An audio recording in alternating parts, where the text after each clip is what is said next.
Welcome back to the channel, guys. In this video, I'm going to redesign the current BMW M2 into what I think would be a worthy successor to the legendary BMW M2. Lately, BMW design has not been great. There's just no other way to put it. They have completely diluted their own design language, which used to be one of the strongest on the market. Remember back in the 80s and 90s, even up until the mid-2000s, the face and the proportions of a BMW was unified across the entire lineup. You knew without a doubt that what you were looking at was a car manufactured and designed by the great Bavarian brand. Today, though, the designs of the current lineup are as different and as far away from each other as the A-pillar is from the front axle on the M240i, and more on this in a second. There is no unity. Each model could have been manufactured by a completely different brand. I've seen the spy photos here of the new M2, and honestly, it doesn't look great. It continues the modern BMW trend of taking a bunch of geometric shapes and just simply slapping them onto the face of a car without having any relation to each other. So what I want to do in this video is, first of all, explain myself by comparing the proportions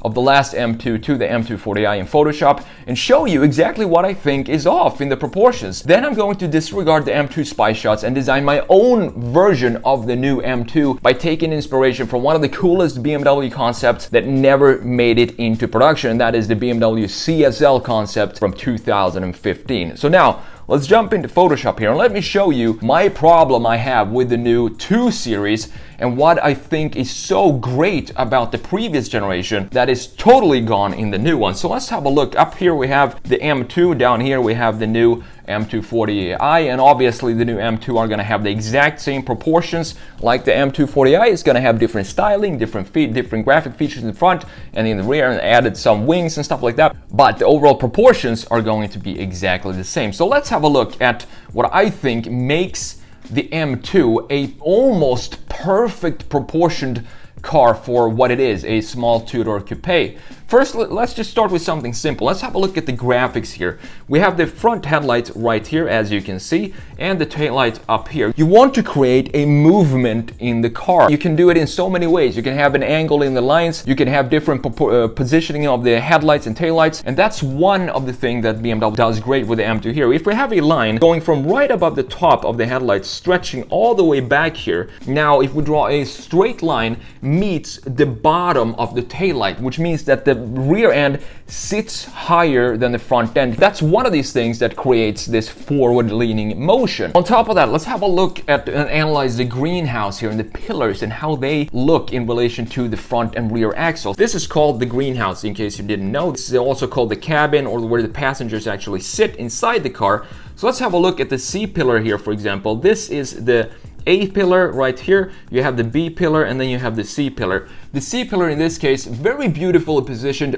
right above the axle, perfectly proportioned, and it really makes the rear end look very, very planted. It also gives a forward motion by having the mass of the C pillar resting on top of the rear axle, and very well balanced. Now have a look at the A pillar here. This is super interesting. When you follow the A pillar down and you follow this line, you see where it goes? It goes right in to the front axle. The same angle of the A-pillar continues and hits this centerpiece of the front axle. These are details that you might not think about when you look at a car, but this is what makes a car either beautiful, or sometimes you can see that something just feels off, and that's all in these small details of car design. And then of course you have the shoulder line going from the top of the taillights going down here into the front end, something like this. And this is also a sloping line. You have another sloping line right here moving forward. So there are a lot of lines creating this forward motion that I mentioned in the beginning. Now let's compare this to the M240i. Let's start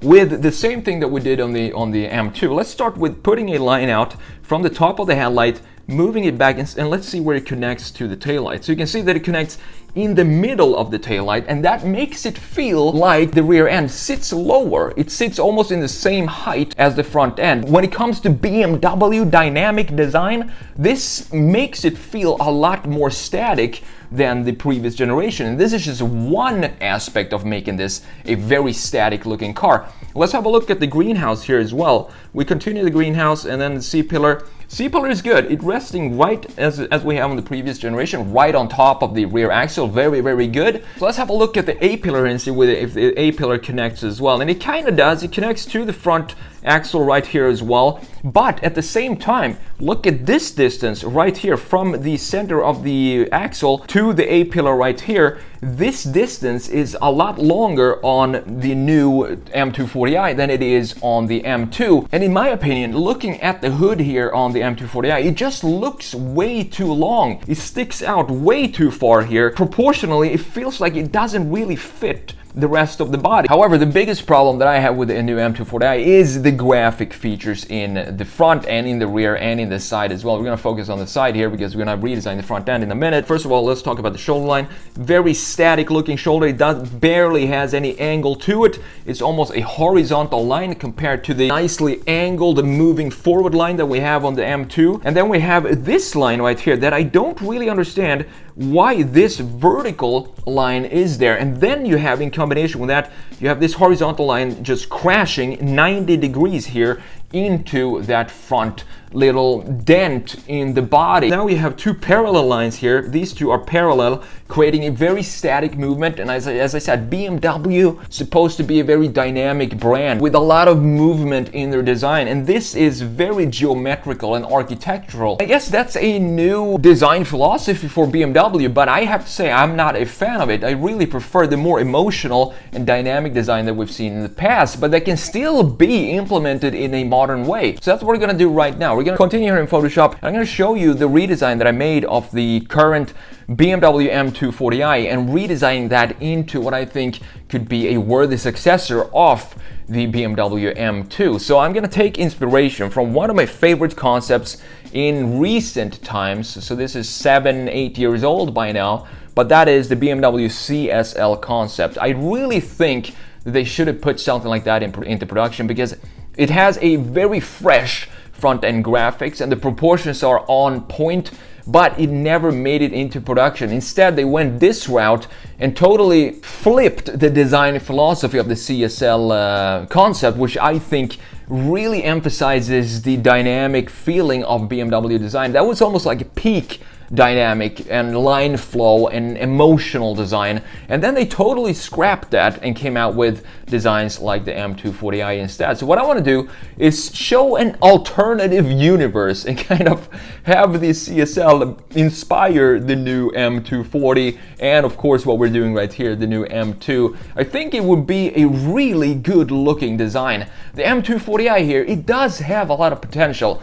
It just needs to work a little bit more on the proportions and specifically the graphics in the front end. I don't understand why they have this triangle connected with the headlights, two completely different geometrical shapes, and then that is connected with the center intake and the grills that are also totally different in shape. There's zero line flow in the front end, and I honestly think that this is a missed opportunity for BMW because they used to be the brand that you would instantly recognize when you looked at it from a front view, and it had this face that said, I'm going to take you wherever you need to go. It doesn't matter if we need to go through a blizzard, deserts, hurricanes or whatever. It just had that confidence in the front face that specifically here in the M240i, it's so lacking. It's not there anymore. The confidence of the face of BMW has been removed, and instead we have a architectural, geometric, weird looking shapes of elements in the front end. Now, I understand that all brands need to evolve and they need to come up with new design features and new ideas for their brand, but by doing what BMW has done, the problem with that is if you look at the current lineup, as I showed you in the beginning of this video, and you compare it to the current, the lineup of, for example, the 90s and the 2000s, you could see that there is a family there in the 2000s design. But today, every single model looks like they could have been designed by a completely different brand and a completely different design team and philosophy. There is no unity in the design anymore. There's no red line in the lineup at the moment like we had all the way up until 2010 or something like that. It's just very recently that BMW has gone into this direction of really diluting their identity and removing any sort of BMW-ness, coolness in their design. So they need to find that red line again, and if they're gonna go with a geometric design like this, do it, but keep it consistent across the lineup. That's my biggest issue with BMW at the moment, that there's no consistency. Now, there is no denying that the next M2 is going to be a pretty fantastic car when it comes to performance, because the M240i is already a very capable performance car, and turning that into an M2, I really can't wait to see how the performance is going to change. But in my opinion, if you're driving an M2, I want to kind of make or give my environment the gift of looking at a beautiful sculpture on wheels. And if I were to buy the new M240i or the new M2, which is going to have those squarish intakes in the lower part and the proportions are a little off, as I just showed you, I'm not going to feel like I'm sitting in something beautiful. I'm going to sit in something that is fantastic to drive, but it's not going to feel as good as knowing that you're sitting in something that looks very BMW and has that strong BMW identity. So that's what I want to try and bring back with this redesign. And I think if you take some key elements from the CSL Concept that I think would be possible to put into production, and you put those on the proportions of the M240i, you get a really cool looking design. And I would love to see BMW go back a little bit, a couple of years, maybe 5-6 years, and bring some inspiration from the concept that they released at that time and put those features and those lines, a little more line flow from those concepts into today's production cars. And that's about it for this redesign. I really want to hear your thoughts on BMW's current design and comparing it to the early mid-2000s and 90s. Which ones do you prefer? Do you think BMW are doing a great job right now designing their cars? Are they doing a great job creating a new identity for the brand? And is that identity something that you want to see them hammer in more and move forward with? Let me know in the comments below. Thanks for watching, and I will see you in the next video.